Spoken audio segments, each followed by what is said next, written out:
Right now, Madam Speaker, I can confirm with facts that I have over 200 people dropping out of school in Nalolo parliamentary constituency.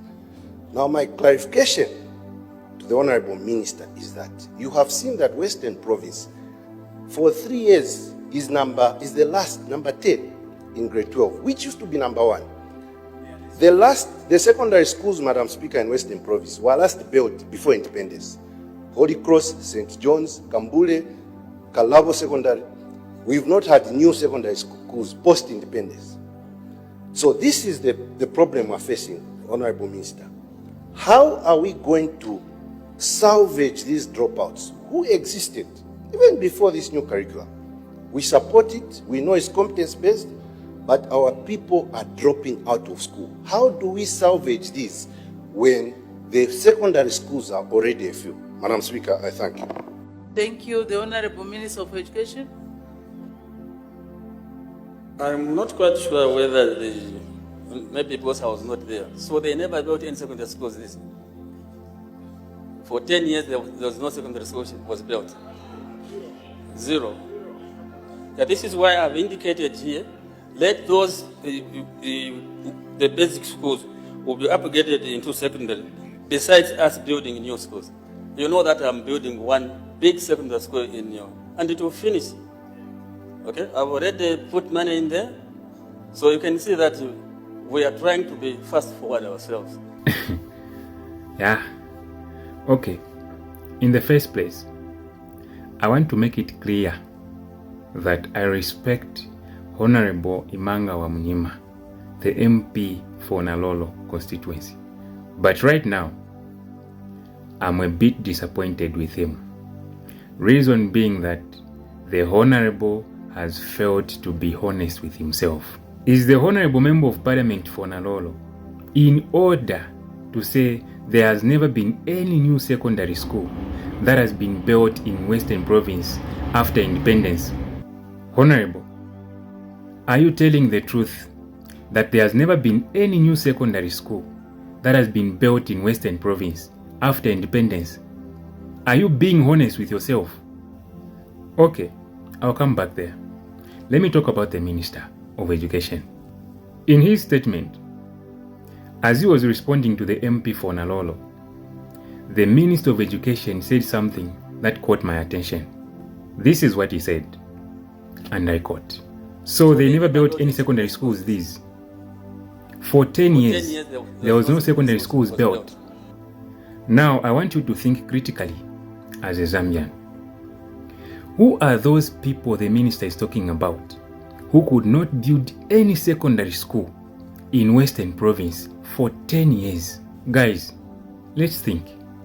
Where is this 10 years coming from? Where is it coming from? Why 10 years? See, UNIP stayed in power for 27 years. MMD stayed in power for 20 years. PF stayed in power for 10 years.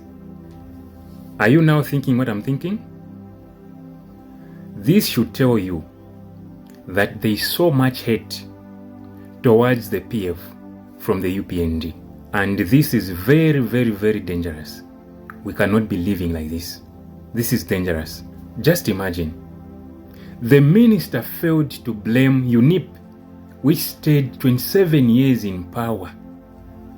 The minister failed to blame MMD, which stayed 20 years in power. He chose to blame those who stayed for 10 years in power. This is very dangerous. And I now understand why the PF is being dismantled from left, right, and center by the UPND. Alright, I guess everyone is following me nicely. The MP for Nalolo said there has never been any new secondary school built by any government after independence.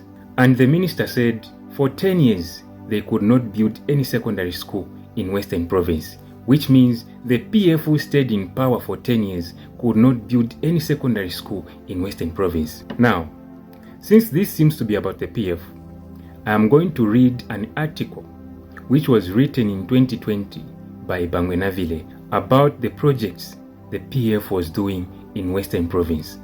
Western Province was the poorest, and to accelerate progress, it got the highest number of districts. It now has 16 districts in total. Lukulu, which relied on Mongu, now has its own new mortuary. New large secondary schools, better than Kabulonga boys, are now in Sikongo, Nalolo, Lukulu, Sioma, Mwandi, Mulobezi, while others are coming up in Mitete and Limulunga. Senanga has a new school of nursing, while Kalabo and Sesheke got trade training institute of a large scale. Western added new district hospitals, namely Lukulu, Nalolo, Shangombo, and Mulobezi. Each district also received part of the 650 health posts. Mongu Sesheke Road is third, Mongu Limulunga Road being third. By then, only Mongu Nkeyama and Sesheke Kazungula Road remains critical. Administration blocks and 60 staff houses for civil servants coming up in each of the following districts: Nkeyama, Luampa, Mitete, Sikongo, Nalolo, Sioma, and Mwandi. The multi-million Sioma Bridge and Mongu Kalabo Road remain permanent features, all these projects having started after 2011. Okay, for now, I'm done. But I would like to one day hear something from the Honorable Member of Parliament for Nalolo to tell us if what I've just said here is a lie. I would love the Honorable Member of Parliament for Nalolo to be honest with himself. He must tell us the truth. Is what I've just said here true or false? Before we start showing Zambians videos and pictures of what PF did in Western Province, I would love to hear something from the Honorable Member of Parliament for Nalolo, or just any citizen from Western Province to come forward and tell us the truth that what I've just said here is a lie. It's not a good idea to keep tarnishing other people's images. You guys are trying to paint a very bad picture that there was no development which was taken to Northwestern Province, Western Province, Southern Province. This is very bad. We shall not entertain this propaganda any further. You people must learn to be honest. I stand ready to be challenged. Thank you.